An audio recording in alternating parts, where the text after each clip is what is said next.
जय हिंद दोस्तों, त्यागी trading tips में आपका स्वागत है। दोस्तों, इस वीडियो के अंदर हम बात करने वाले हैं कुछ शेयर्स जो कि सस्ते हैं, गिरावट पर हैं, लेकिन इसका मतलब ये नहीं कि यहाँ से गिरावट नहीं हो सकती है। आपकी प्रिपरेशन होनी चाहिए गिरावट की।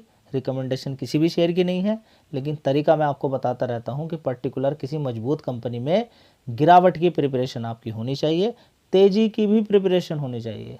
जिस तरीके से थोड़ा थोड़ा ख़रीदा जाता है, जैसे कि मान लीजिए यहाँ से आपने ख़रीदना शुरू किया या 2200 से आपने ख़रीदना शुरू किया, शेयर गिरते गिरते मान लीजिए 1700 रुपये तक आ गया, आपने थोड़ा थोड़ा ख़रीदा 3 बार में।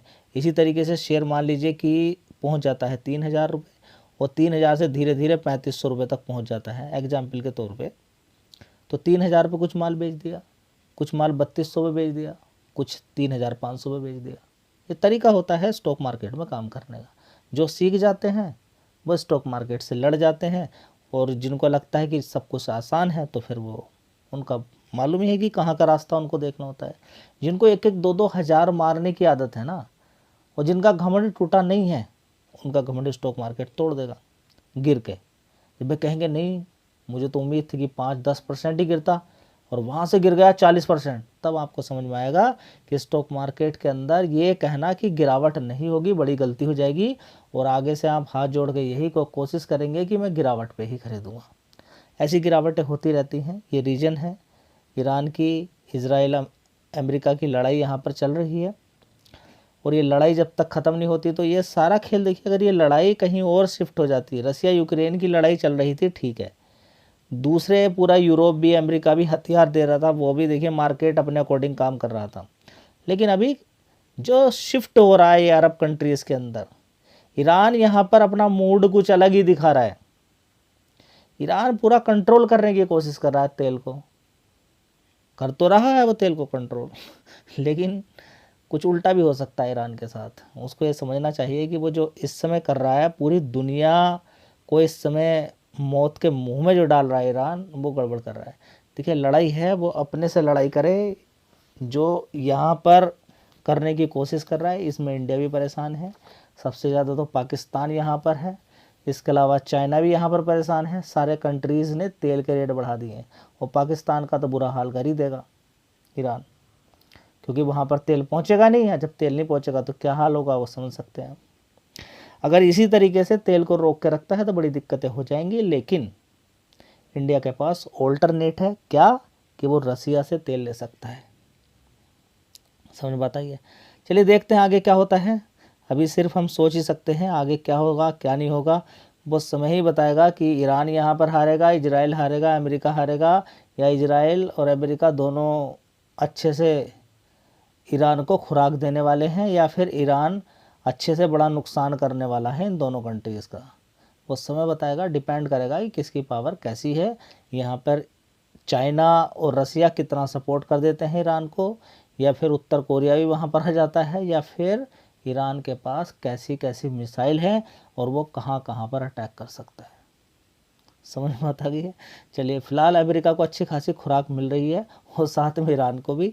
देख सकते हैं कि खामनेई कितना नीचे थे, कितने बंकर के नीचे थे, कैसे ढूंढ के उनको देख लीजिए कहाँ पहुँचा दिया गया है। तो समझ सकते हैं कि ये लड़ाई कहाँ तक पहुँच चुकी है, कि खामनेई नीचे की साइड में 200, 300, 400 फिट ज़मीन के नीचे की साइड में बंकर के इतना नीचे तक भी आजकल इतनी मिसाइलें पहुंच सकती हैं। तो समझिए कि किसी भी देश के लिए डिफेंस के अंदर कितना मजबूत होना पड़ेगा। अब ये लड़ाई वैसी नहीं है जैसे कि आप समझ रहे हैं। अब ये लड़ाई हो गई है कि डिफेंस सिस्टम भी कंफ्यूज हो जाएंगे, क्योंकि जब एक मिसाइल गिरेगी उसमें से छोटी छोटी काफ़ी सारी मिसाइल गिरेंगी। तो अब लोगों को यही बड़ी दिक्कत हो चुकी है। जैसे कि इजराइल बड़े आसानी से मुकाबला कर लेता था ईरान का, लेकिन अब ईरान ने उसका तोड़ ढूंढ लिया है। अब वो तोड़ के चक्कर में वो दूसरे कंट्रीज़ के पास अगर मान लीजिए कि इस तरह के डिफेंस सिस्टम नहीं है, अब ऑलरेडी ऐसे डिफेंस सिस्टम हैं कि उनसे एक मिसाइल छोड़ते हैं तो 33-35-34 करोड़ का खर्चा होता है। ये भी ठीक है कि ईरान क्रस यहाँ पे देखेंगे कि एक इस तरह की मिसाइल छोड़ता है यहाँ पर कि उसके अंदर से छोटी छोटी मिसाइल निकल जाती है, ग्रुप ऑफ मिसाइल निकलती है। वहाँ पर पूरी तरीके से अगर वो संभाल भी लेता है डिफेंस सिस्टम, तो ओवरऑल मिला के बड़ा खर्चा देखने को मिल रहा है। और ये जब ये बड़ा खर्चा होगा, कहीं ना कहीं हर कंट्रीज़ इसके बारे में सोचेगा और लड़ाई से दूर रहेगा। पाकिस्तान तो कहेगा नहीं भाई अब मैं लड़ाई नहीं करने वाला हूँ, कोई होगा इधर की तरफ से इतने सारे बम आ जाएंगे। इजराइल भी कहेगा नहीं भाई मैं भी लड़ाई करने वाला नहीं हूँ। अमेरिका भी कहेगा नहीं भाई इतने सारे अगर क्लस्टर बम बनना शुरू हो गए तो बड़ी दिक्कत परेशानी हो जाएगी। अब कोई भी कंट्रीज इस युद्ध को देखने के बाद अब थोड़ा सा शांति में ही रहेंगे। अगर कुछ दंगा फसाद थोड़ा बहुत हो जाएगा तो उसको झेलने की कोशिश करेंगे। युद्ध में नुकसान होना भी बहुत ज़्यादा ज़रूरी है कि आगे आने वाले टाइम में सीख मिल जाए। अमेरिका का भी नुकसान होना ज़रूरी है, इजराइल का भी नुकसान होना चाहिए, ईरान का भी नुकसान होना ज़रूरी है, और इधर की साइड में पाकिस्तान बहुत ऊपर नीचे होता है, उसको भी पता चलना चाहिए कि क्या क्या चीज़ें हो सकती हैं। ठीक है, तो ये तभी लोग मानेंगे जब पूरी तरीके से इनको बड़ा बड़ा नुकसान होगा और इनको समझ में आ जाएगा कि परमाणु बम के बाद ये क्लस्टर बम कितना नुकसान पहुंचा रहे हैं। फास्फोरस बम भी बड़ा नुकसान है, ऐसे ऐसे चीज़ें आ चुकी हैं जो बड़ा नुकसान पहुंचा सकती हैं। लेकिन ये डर होना ज़रूरी है। लेकिन जिन लोगों के पास है वे अगर ये सोचते हैं कि दूसरे के पास नहीं है तो वो थोड़ी सी गलतफहमी दूर होनी चाहिए। चलिए देखते हैं आगे क्या होता है। ये लड़ाई तो चलती रहेगी। फ़िलहाल हम देख लेते हैं 4 शेयर जो बहुत ही ज़्यादा इस समय गिरावट में मिल रहे हैं। हिंदुस्तान यूनिलीवर बड़ा ही शानदार शेयर है लेकिन काफ़ी दिन से भागा नहीं है। लेकिन अब 5 साल का ट्रैक रिकॉर्ड देखते हैं तो नीचे से गिरावट के बाद काफ़ी दिन के बाद ऊपर की तरफ एक जंप मार ही देता है। तो जंप कब मारेगा वो समय बताएगा। लेकिन फ़िलहाल इस शेयर पे आप रिसर्च कर सकते हैं। देखिए रिकमेंडेशन नहीं है, मैं ये नहीं कह रहा हूँ कि आप खरीद लीजिए या नहीं खरीदना है। इस पर रिसर्च कर सकते हैं, अच्छा लगता है तो आगे बढ़ सकते हैं। इसी तरह से 3 शेयर और मैं आपको बताने वाला। दोस्तों अगला शेयर होगा कोटक महिंद्रा बैंक। बढ़िया, अभी यहाँ पर अगर देखेंगे तो 430 रुपये के आसपास ये कामकाज कर रहा था, अभी 375 रुपये के आसपास मिल रहा है। अगर यहाँ से 375 रुपये से आने वाले टाइम में 600 700 इस तरीके से दिखा देता है, 500 ही दिखा देता है तो एक अच्छा पैसा बन सकता है। लेकिन जिन लोगों ने ये सोचा था कि गिरावट नहीं होगी, हो गई, लेकिन कंपनी ने बोनस स्प्लिट देने की वजह से शेयर यहाँ पर पहुँच चुका है। जो भी शेयर बोनस स्प्लिट देते हैं वो इसी तरीके से नीचे की साइड में एडजस्ट हो जाते हैं। दोस्तों अगला शेयर होगा एंजल वन। काफ़ी मजबूत है, कभी इसी भाव के आसपास शेयर होता था ये आईपीओ के समय में। उसके बाद तेज़ी बन के कहाँ तक 3000 से ऊपर पहुंच जाता है। उसके बाद 2500 के आसपास एक शेयर के बदले में 10 शेयर मिलता है। तो अभी ऊपर की साइड में ही था शेयर। 5 दिन के बाद का चार्ट पैटर्न ही देख लीजिए, 226 रुपये। ठीक है, ऊपर की साइड में ही था, वहाँ से गिरावट इसके अंदर चल रही है। अब देखते हैं कि फिर दोबारा से कब रिकवर करता है। लेकिन अगर ये आप सोचते हैं कि कोटक बैंक और एंजल वन छोटे हो गए, ये छोटे नहीं हुए, ये उतने के उतने ही हैं। इसके एक शेयर के बदले में 10 शेयर दे दिए, शेयर घटा दिया, बात वही की वही है।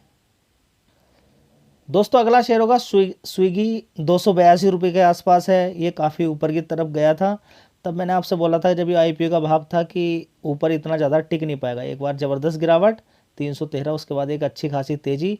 फिर मैंने आपसे बोला कि इसका मार्केट कैप इतना बड़ा है, ये ऊपर ज़्यादा टिक नहीं पाएगा। अब धीरे धीरे शेयर के अंदर अच्छी खासी गिरावट यहाँ पर देखने को मिल रही है, तो चाहो तो इस शेयर पर भी आप फोकस कर सकते। दोस्तों अगला शेयर होगा सुजलोन एनर्जी लिमिटेड। 42 रुपये 53 पैसे का शेयर है।